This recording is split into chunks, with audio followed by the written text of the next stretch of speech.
Bonjour tout le monde, bienvenue à l'église ce matin. Alors aujourd'hui, c'est vraiment un service spécial parce que c'est la Pentecôte et je vais parler de la Pentecôte aujourd'hui, mais surtout la parole qui est venue sur mon cœur, c'est pourquoi la Pentecôte? Pourquoi est-ce qu'on a reçu la Pentecôte? Alors avant de commencer, j'aurais voulu qu'on prie ensemble. Ok. Esprit Saint, on t'invite ce matin à venir nous dévoiler ton plan par rapport à la Pentecôte, Seigneur, au baptême de ton esprit. Seigneur, je te demande d'ouvrir toutes les oreilles, tous les cœurs, nos intelligences, Seigneur, pour qu'on puisse entendre ce que tu veux nous dire ce matin, qu'on puisse recevoir ce que tu veux nous donner et comprendre ce qu'on ne comprend pas, Seigneur. Merci, Seigneur, que tu nous rafraîchis, que tu augmentes notre foi ce matin et que tu nous donnes faim et soif de plus de toi dans nos vies et à travers nos vies. Dans le nom de Jésus, merci pour ton onction sur moi, que beaucoup seront encouragés, rafraîchis au nom de Jésus. Merci Seigneur, merci Père. Amen. Amen. Alors, comme je vous disais, vraiment la parole que j'ai sentie, c'est pourquoi la Pentecôte. Et il y a une différence que avant d'aller plus profondément, déjà la Pentecôte, c'est le baptême de l'Esprit Saint. Et je vais lire certains passages par rapport à ça. Alors, dans le livre des Actes, chapitre 1, versets 4 à 5, ça dit « Un jour qu'il prenait un repas avec eux, parlant de Jésus qui était ressuscité déjà avant qu'il remonte au ciel. En prenant un repas avec eux, il leur donna cet ordre.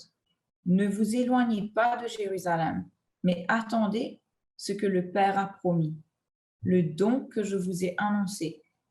Car Jean a baptisé avec de l'eau, mais vous, dans peu de jours, vous serez baptisés avec le Saint-Esprit. » Alors ça, c'est le premier passage où Jésus annonce que ça va venir, le baptême de l'Esprit Saint va venir.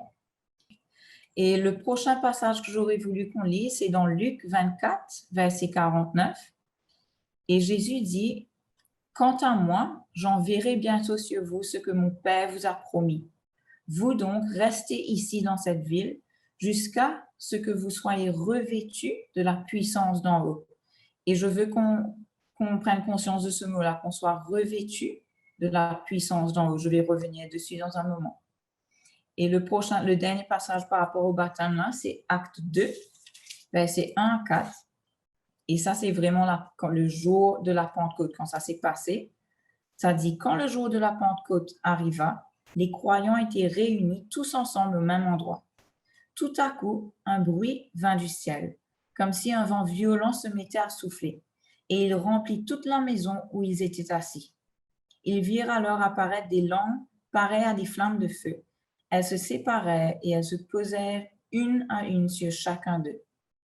Ils furent tous remplis du Saint-Esprit et se mirent à parler en d'autres langues, selon ce que l'Esprit leur donnait d'exprimer. Alors, il y a deux choses que je veux expliquer. Premièrement, le mot baptême, dans la version grecque, la version originale, c'est le mot baptizo.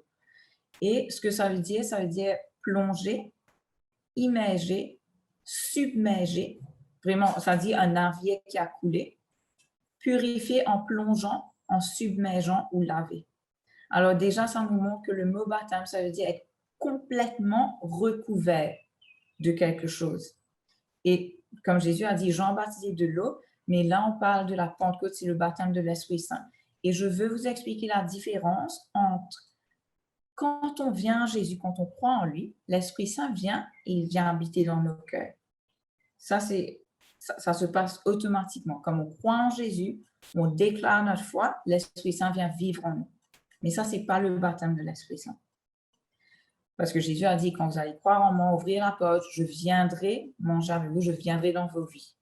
Ça. Mais le baptême de l'Esprit Saint, c'est comme Jésus a dit, vous allez être, je vais relire ça, il dit que vous soyez revêtus de la puissance d'en haut. Et dans le passage de la Pentecôte, on voit comment les flammes de feu viennent se poser sur la tête de chaque disciple. Et la différence avec le baptême de l'Esprit Saint, c'est que vraiment l'Esprit Saint vient et il vient se reposer sur nous. Et pour que vous compreniez ça plus, il y a 3 exemples que je veux vous donner.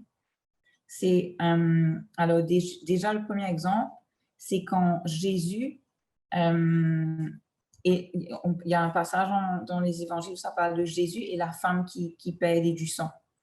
Et ça dit qu'il était entouré d'une foule qui était en train de coller avec lui et que quand la femme l'a touché, elle a été guérie parce qu'elle s'est dit, si seulement je touche son vêtement, je sais que je serai guérie. Et quand le miracle se passe, Jésus se retourne et il dit, qui m'a touché? Et voilà, je vais lire, c'est dans Luc 8, versets 45 à 46. Il dit, qui m'a touché? Demanda Jésus. Comme tous s'en défendaient, alors tout le monde dit, non, non, pas moi, pas moi. Pierre lui dit, voyons maître, la foule t'entoure et te presse de tous côtés. Alors les gens sont en train de coller avec lui. Mais il répondit, quelqu'un m'a touché, j'ai senti qu'une force sortait de moi. Et là, ce qu'il décrit, c'est la puissance de l'Esprit Saint qui reposait tellement fortement sur lui que quand l'Esprit Saint fait quelque chose, une puissance sort de lui, il sent ça tangiblement. C'est ça la différence. Un autre exemple que j'ai trouvé extraordinaire, c'est Pierre dans le livre des Actes, chapitre 5, versets 12 à 16. Au fait, ça parle de l'ombre de Pierre qui guérissait les malades. Et je vais vous lire le passage, mais déjà, ça nous montre que Pierre était tellement recouvert de l'Esprit Saint que où il allait, l'Esprit allait. La puissance de l'Esprit allait. Alors, si lui, il touchait quelqu'un, la puissance de l'Esprit touchait quelqu'un. Je vais vous lire le passage, ça dit, on allait jusqu'à porter les malades dans les rues, où on les déposait sur des lits ou des civières, pour qu'au passage de Pierre, son ombre au moins couvre l'un d'eux. Des villes voisines même, les gens accouraient en foule à Jérusalem pour ramener des malades et des personnes tourmentées par des esprits mauvais. Et tous guérissaient. Vous autres, tous guérissaient. Il n'y a pas une personne que l'ombre de Pierre ne touchait pas, que ça ne guérissait pas. Si son ombre touchait, ça guérissait. C'était l'Esprit Saint qui était tellement présent au-dessus de Pierre que tout autour de lui, la vie de Dieu pouvait exploser. Okay? Et l'autre exemple, c'est les tabliers de Paul sont utilisés pour guérir les malades et apporter la délivrance. Ça aussi, c'est incroyable. Acte 19, 11, 12. Ça dit, Dieu faisait des miracles extraordinaires par les mains de Paul. On allait jusqu'à prendre des mouchoirs ou du linge qu'il avait touché pour les appliquer aux malades. Ceux-ci guérissaient et les mauvais esprits s'enfuyaient. Et encore, ça nous montre la même chose que Jésus a senti la puissance sortir de lui. Et Paul, n'importe quoi qu'avait touché Paul, portait encore la puissance de l'Esprit Saint tellement fortement qu'on pouvait poser ça sur les malades. Et pas juste les malades, les gens qui étaient possédés. Et les esprits mauvais s'enfuyaient. Vous autres, c'est un autre niveau là. Je ne sais pas vous, mais moi personnellement, je n'ai pas connu ça à ce niveau-là. Mais ce n'était pas que pour Pierre, ce n'était pas que pour Paul. Tous les disciples, ils étaient à 120 dans la pièce quand la Pentecôte est arrivée. Tous ceux qui reçoivent le baptême de l'Esprit Saint de cette manière sont supposés pouvoir avoir accès à la puissance de l'Esprit Saint de la même façon. Et ce n'est pas non seulement pour nous bénir, mais c'est surtout pour bénir ceux qui sont autour de nous. Dans Jean 14, verset 12, Jésus parlant de nous, dit que si on croit en lui, on fera ce qu'il a fait et plus grand. Alors, je vais vous lire le passage. Il dit, vraiment, je vous l'assure, celui qui croit en moi accomplira les œuvres que j'ai faites. Il en fera même de plus grandes parce que je vais auprès du Père. Et là, on voit qu'on est vraiment, vous êtes en tant que chrétien, on est appelé à marcher comme Jésus marchait, à faire ce que Jésus faisait. Et c'est pour ça qu'il dit, c'est mieux que je parte parce que l'Esprit Saint, le cadeau du Père, la promesse du Père va venir, vous allez revêtu de la puissance de l'Esprit Saint. On est supposé continuer ce que Jésus a commencé. C'est ce que les disciples ont fait. Ils ont continué le ministère et même plus grand, l'ombre de Jésus ne touchait pas, ne guérissait pas les malades, mais l'ombre de Pierre guérissait les malades. Ah, on oublie On oublie ou on ne sait pas. Alors, et voilà, je veux vous demander, au fait, je veux, sorry, hein, je lis un truc un coup.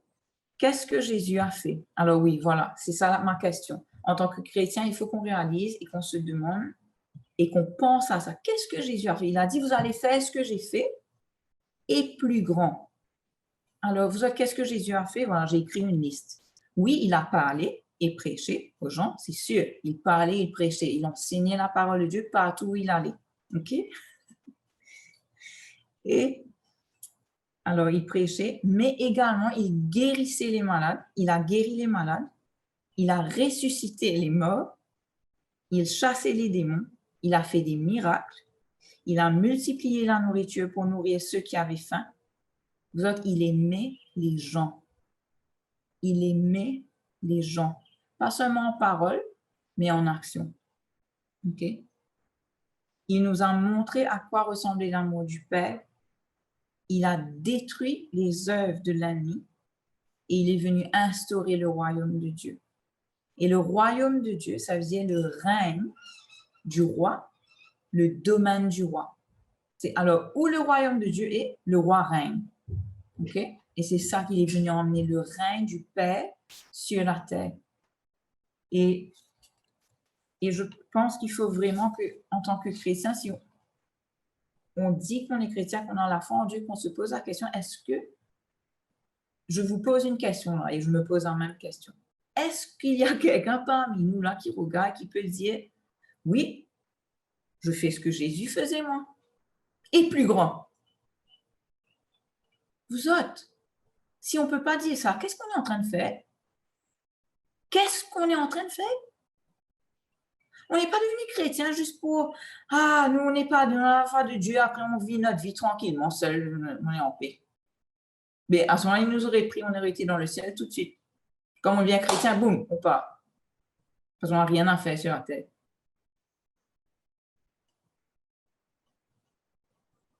Alors, dans 1 Jean 3, verset 8, ça dit, « Or, le Fils de Dieu est précisément apparu pour détruire les œuvres de l'ennemi. » Du diable, ça dit les œuvres du diable. OK? Il est venu pour détruire les œuvres du diable et pour instaurer le royaume de Dieu.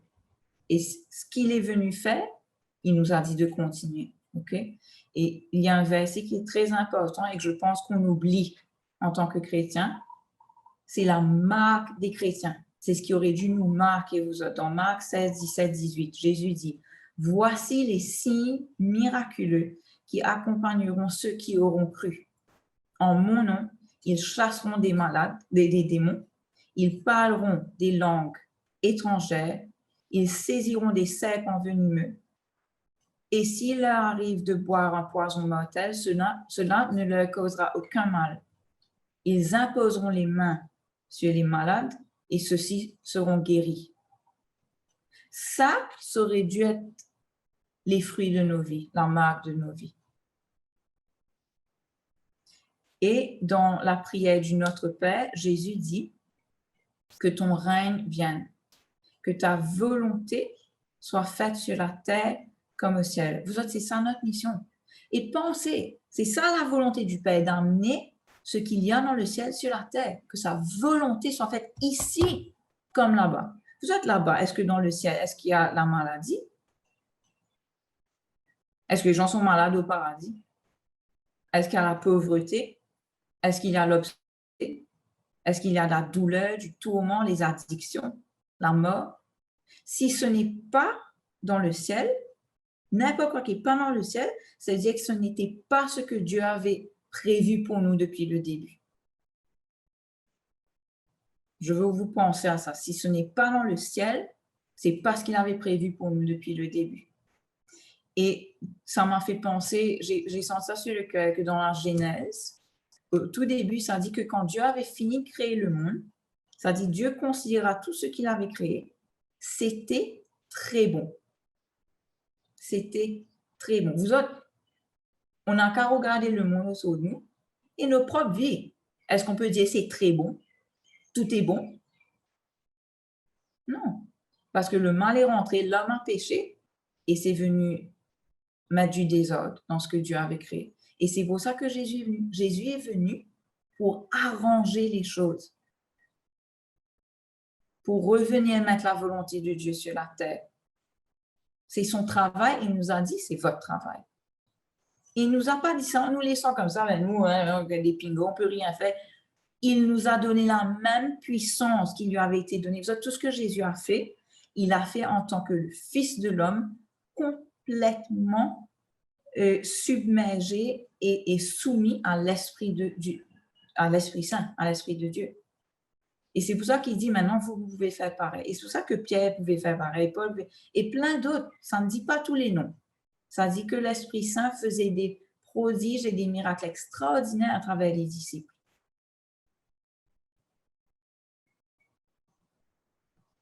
OK. Et vous autres, c'est ça le cœur du Père, c'est d'amener la vie, la guérison, la paix, la joie et la justice sur la terre. Et sa façon de faire ça, sa méthode, c'est nous. C'est à travers nous qu'il peut faire ça. Et Ésaïe 61, 1 à 3. Alors, je veux vous rappeler de Marc 16, les signes miraculeux qui accompagnent les croyants. Et Ésaïe 61, 1 à 3, ces deux versets-là vont ensemble, OK?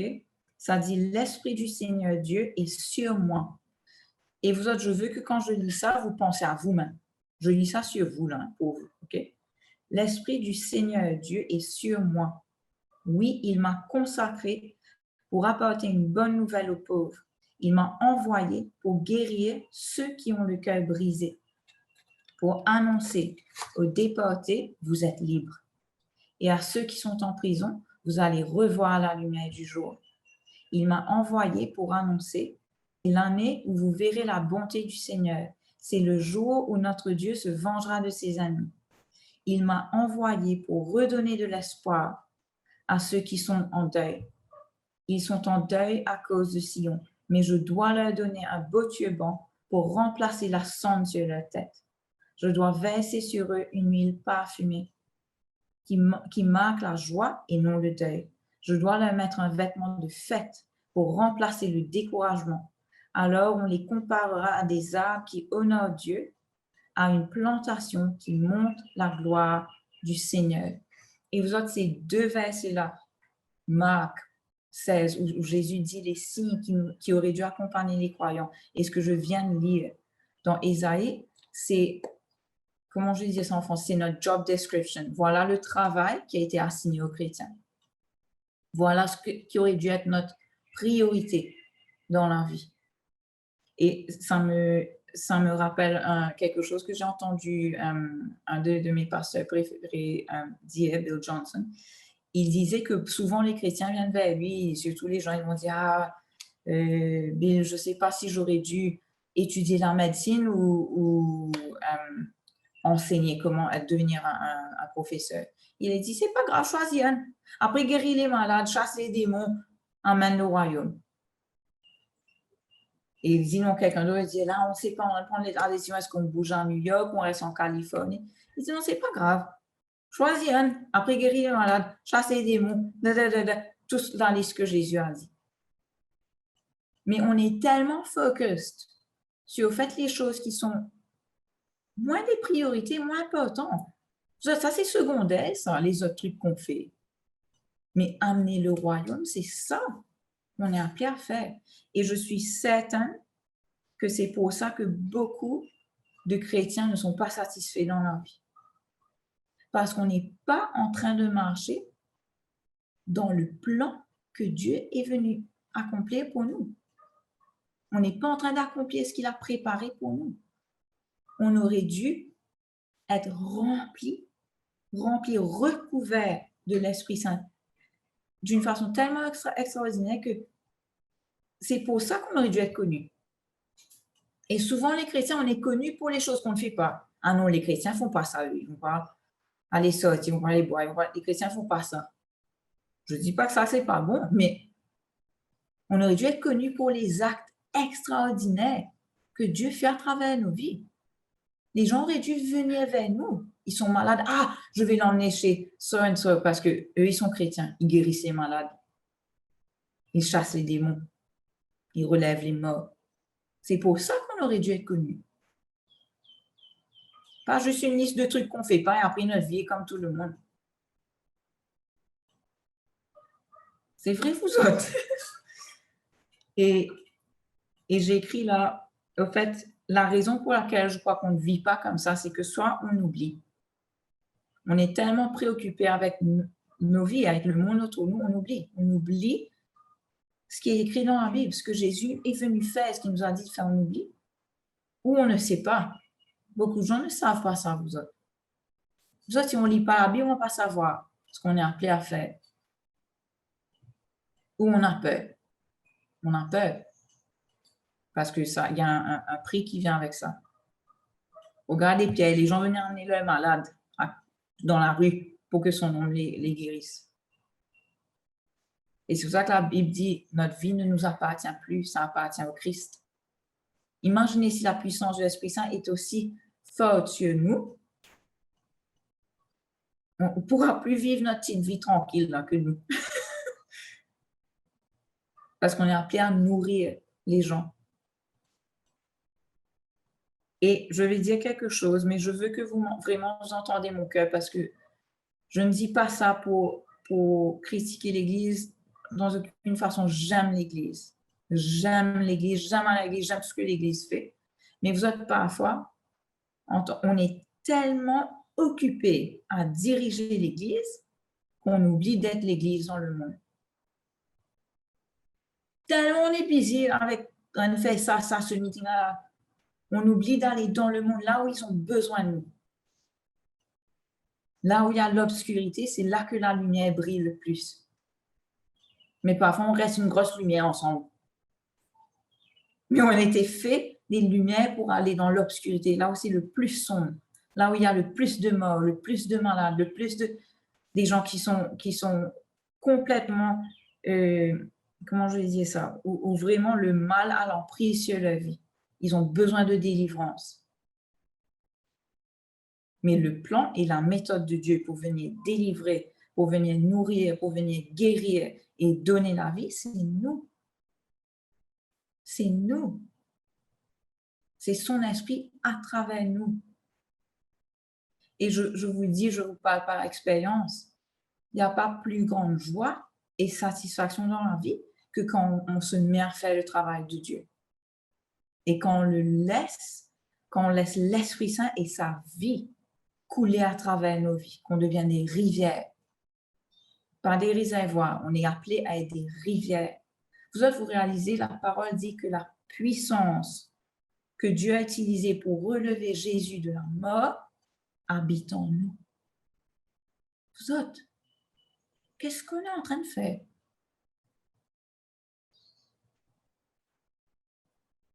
Et j'ai écrit ça, j'ai dit, on est appelé à tellement plus. Et on va à l'église et on vit nos vies presque comme le reste du monde autour de nous. Sans puissance, sans vie, la résurrection, sans l'Esprit du Seigneur qui coule à travers nos vies. C'est à ça qu'on est appelé. Et c'est pour ça, je pense que beaucoup d'entre nous, on est déprimés, on n'est pas satisfait, on n'a pas de paix. Mais quand on est un réservoir, l'eau devient sale à un moment.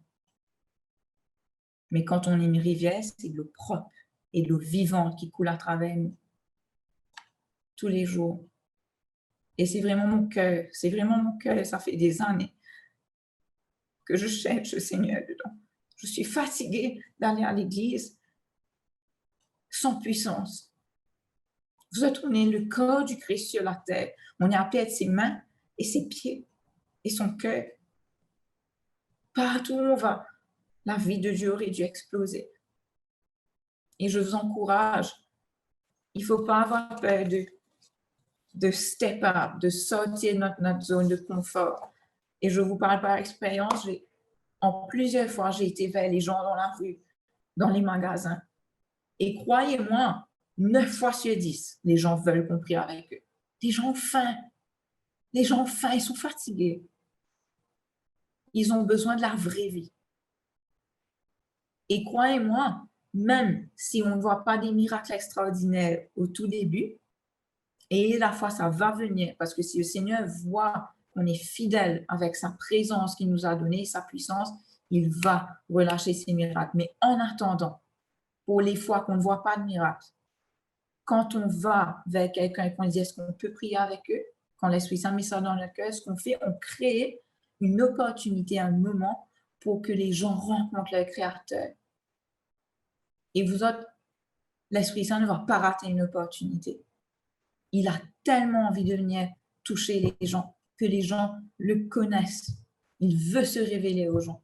Et j'ai vu ça encore et encore. Même quand les gens ne sont pas guéris, leur cœur est touché et le Seigneur vient. Et ils ont un moment, ils rencontrent le Seigneur. Vous autres, qu'est-ce qu'on perd? On ne perd rien et ils peuvent tout gagner. Et je vous encourage, step out. Vous voyez quelqu'un que vous sentez, Jésus vous met un truc sur le cœur pour eux, vous sentez l'Esprit Saint, vous sentez un truc, non, je dois prier pour eux. Allez-y. C'est comme ça que le royaume des cieux va venir sur la terre. C'est pas que nous, on garde tout pour nous. On est supposé vivre comme ça, les mains ouvertes pour que l'Esprit Saint puisse venir faire son travail. Et je vous encourage de sortir de votre zone de contrôle. Demandez au Seigneur. À chaque fois que vous sortez, Seigneur, qu'est-ce que tu veux faire à travers moi aujourd'hui? Montre-moi qui tu veux que je touche. Vous allez être dépassé de ce qu'il fait dans vos vies. Et parfois, une fois j'ai prié avec quelqu'un, j'étais avec une amie, on a prié pour une dame qui avait beaucoup de trucs avec elle qui n'était pas bon, elle était malade. On n'a pas vu de miracle tout de suite. Plusieurs semaines après, elle est venue annoncer à ma copine qu'elle a été guérie de tout.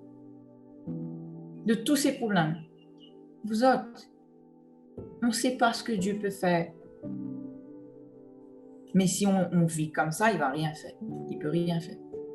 Il a besoin qu'on vive comme ça. Et c'est vraiment ça mon message ce matin. C'est pour ça qu'il nous a donné la Pentecôte. Et je vous encourage, soyez les mains et les pieds de Jésus sur la terre. Soyez son cœur. Dites-lui, Seigneur, je te donne ma vie. Viens, repose-toi sur moi, comme tu t'es reposé sur tes disciples. C'est ça son plan. C'est ça son plan. Et croyez-moi, vous-même, vous allez être bénis plus que tout le monde. Croyez-moi. On est né pour ça. On a été créé pour ça. Amen. Et je veux prier pour vous ce matin, pour que le Seigneur vraiment vienne faire son travail dans vos vies. Et qu'il vienne, pour ceux qui ont reçu le baptême, j'espère que vous allez être rafraîchis, parce qu'il peut continuellement venir nous rafraîchir, nous donner de plus en plus de lui. Merci Seigneur, allons prier. Merci Père. Merci Papa pour ta promesse du cadeau de l'Esprit Saint. Merci Jésus. Jésus, toi-même, tu as dit, c'est mieux que je parte auprès du Père pour que l'Esprit Saint puisse venir sur vous et qu'on puisse continuer ton travail sur la terre, qu'on puisse détruire les œuvres de l'ennemi et venir instaurer le royaume de Dieu sur la terre, que les malades seront guéris, que les morts seront relevés, que les démons seront chassés, que ceux qui ont faim vont être nourris, Seigneur. Esprit Saint, je te demande maintenant, dans le nom de Jésus, que tu viennes remplir, que tu viennes te reposer sur nous, sur chaque personne qui entend ma voix ce matin, que ton onction vienne, que ta puissance vienne, que tu viennes te reposer sur chaque personne, Seigneur, dans le nom de Jésus, que tu nous donneras la révélation qu'on est revêtu de la puissance d'en haut, Seigneur, et qu'on n'ait plus peur de vivre nos vies en tant que chrétiens, de vrais chrétiens, Seigneur. Je te demande de mettre la faim et la soif du royaume dans nos cœurs. De venir comme Seigneur, tu as mis une flamme sur la tête de chaque disciple. Viens mettre ton feu en nous, Seigneur. Que ton feu brûle en nous. et que tu puisses accomplir ta volonté sur la terre comme au ciel à travers nos vies, Seigneur. Que ton royaume vienne, que ton règne vienne sur la terre, dans nos familles, autour de nous, comme au ciel, au nom de Jésus. Au nom de Jésus. Amen. Amen. Merci Seigneur. Je prie que vous serez bénis, que vous allez voir le cœur du Seigneur et son plan pour vous à travers vous dans les semaines qui viennent. J'espère que ça vous a encouragé et je vous souhaite une bonne semaine, que le Seigneur vous bénisse. Amen. Amen.